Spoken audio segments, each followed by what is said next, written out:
In 1985, Steven Avery served 18 years in prison for a crime he didn't commit in Wisconsin. Released, he sought justice only to be charged with murder. The evidence is suspect, the police are under suspicion, and the justice system is under fire. Today we're diving deep into one of the most controversial legal battles in recent American history. The story of Steven Avery. This isn't just a true crime tale, it's a saga about justice, doubt, and a system under scrutiny. Our story begins in Manitowoc County, Wisconsin. Steven Avery, a man from a family that ran an auto salvage yard, first entered the legal system in 1985. He was convicted of a brutal assault and sentenced to 32 years in prison. Avery always maintained his innocence, but for 18 long years his pleas fell on deaf ears. He was, by all accounts, a forgotten man, another statistic in the prison system. Then in 2003, the unthinkable happened. With the help of the Wisconsin Innocence Project, new DNA evidence surfaced. The results were conclusive. The crime Avery had been imprisoned for was actually committed by another man, Gregory Allen, a known local offender. Just like that, Steven Avery was a free man. He walked out of prison, having lost nearly 2 decades of his life to a wrongful conviction. The state of Wisconsin was now facing a massive lawsuit. Avery sued Manitowoc County, its former sheriff, and its former district attorney for a staggering $36 million for his wrongful conviction. The case was a huge embarrassment for local law enforcement, exposing potential incompetence, or as some alleged, something far more sinister. The lawsuit put the entire department under a microscope, and depositions were underway, questioning the very people who had put Avery behind bars. The pressure was immense. And that's when the story takes its darkest turn. On October 31, 2005, just as Avery's lawsuit was gaining serious traction, a young photographer named Teresa Halbach visited the Avery salvage yard to take pictures of a minivan for Auto Trader magazine. It was a routine appointment. But after that visit, Teresa was never seen again. A massive search began, and the focus quickly zeroed in on the last place she was known to be, the Avery property. The world watched as piece by piece, a horrifying picture emerged. Teresa's car, a Toyota RAV4, was found partially hidden in the Avery family's salvage yard. Inside, investigators found bloodstains. Then in a burn pit behind Steven's trailer, searchers discovered charred bone fragments, later identified as Teresa Halbach's. Suddenly, Steven Avery, the man who had been a symbol of a broken justice system, was now the prime suspect in a gruesome murder. The timing was, to say the least, shocking. Could the man who was on the verge of winning a multi-million-dollar lawsuit against the county have committed such a terrible crime? Or was something else going on? This is where the case explodes with controversy. The investigation was led by the Manitowoc County Sheriff's Department, the very same department Avery was suing.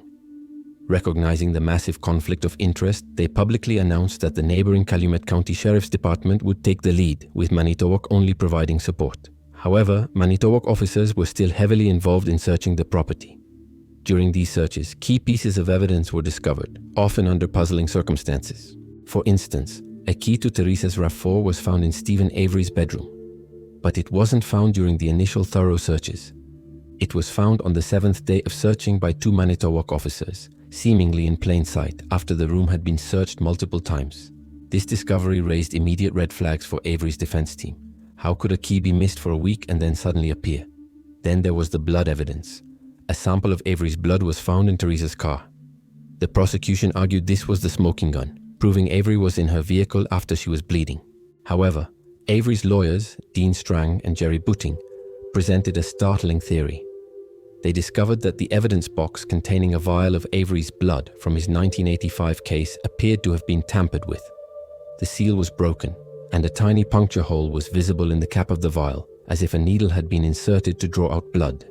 This led to the defense's bombshell allegation that law enforcement, motivated to derail Avery's lawsuit and save themselves from public and financial ruin, had planted evidence to frame him for Teresa Halbach's murder.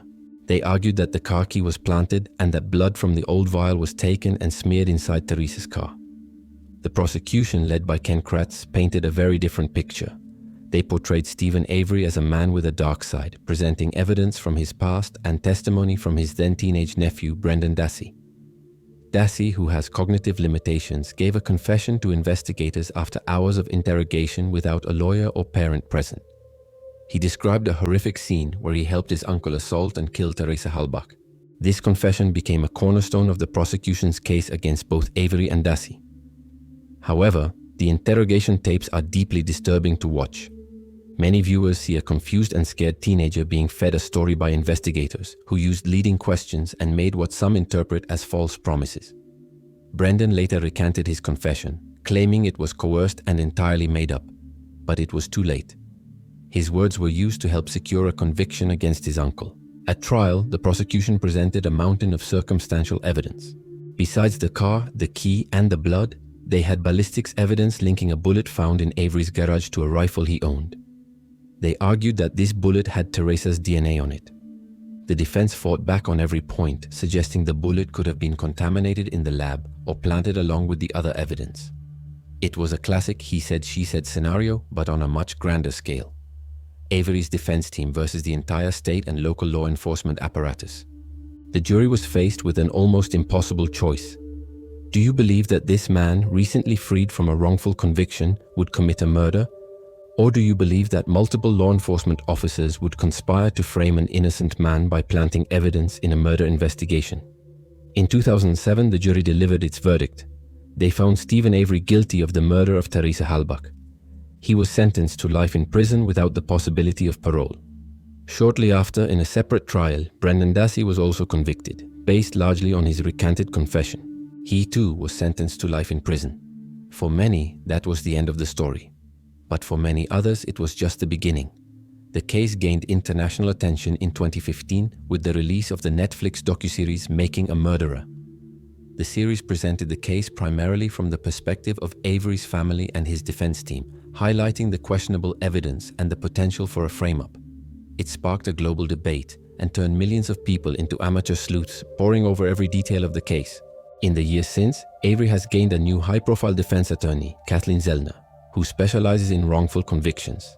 Zellner has filed numerous appeals, presenting alternative theories and pointing the finger at other potential suspects. She has conducted new scientific tests, arguing they prove evidence was planted and that Avery is innocent. She has argued that the real killer is still out there, and she has even named specific individuals she believes were involved. Meanwhile, Brendan Dassey's case has also gone through a dramatic series of appeals. At one point, a federal court even overturned his conviction, ruling his confession was involuntary. He was on the verge of being released, but the state of Wisconsin appealed, and in a close decision, a higher court reinstated his conviction. He remains in prison today. The Steven Avery case is more than just a whodunit. It forces us to ask uncomfortable questions about our justice system. Can we trust the evidence presented in a trial? How do we protect vulnerable individuals during police interrogations? And what happens when the people in charge of upholding the law are the ones being accused of breaking it? Two families have been shattered by this case.